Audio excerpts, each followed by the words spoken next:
আজকে কিন্তু অনেক দিন পরে এরকম একটা পিকক আই লুক ক্রিয়েট করছি আমি। So hello everyone. তো মেকআপের শুরুতে আমি আমার আইব্রোসটা ড্র করে নিচ্ছি, আর আজকে আমি আইব্রো ড্র করার জন্য একটা আইব্রো পমেড ইউজ করেছি।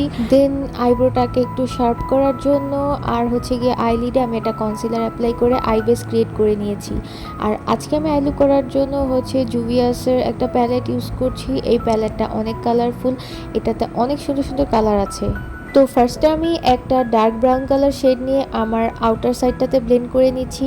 আর যেহেতু আমার ড্রেসে হচ্ছে এরকম পিঙ্ক ম্যাজেন্টা টাইপের কালার আছে, তাই আমি একটা ম্যাজেন্টা কালার শেড নিয়ে জাস্ট ব্রাউনটার সাথে ব্লেন্ড আউট করে নিচ্ছি। এখন আজকে যেহেতু একটা কাট ক্রিজ আই লুক ক্রিয়েট করব, তার জন্য হচ্ছে কনসিলার দিয়ে আমি আমার আইজের লিডটাকে এভাবে করে কাট ক্রিজের একটা শেপ দিয়ে নিচ্ছি।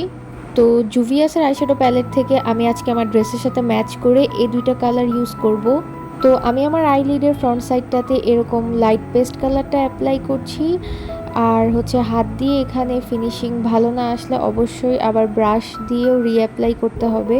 এখন আমি দুই চোখের ফ্রন্ট সাইডের লিডেই এই পেস্ট কালারটা অ্যাপ্লাই করার পর দেন আমার আউটার সাইডের যে ম্যাজেন্টা কালারটা আছে সেটার সাথে আমি একটা টিল ব্লু কালারের আই শ্যাডো দিয়ে জাস্ট ব্লেন্ড করে দিব।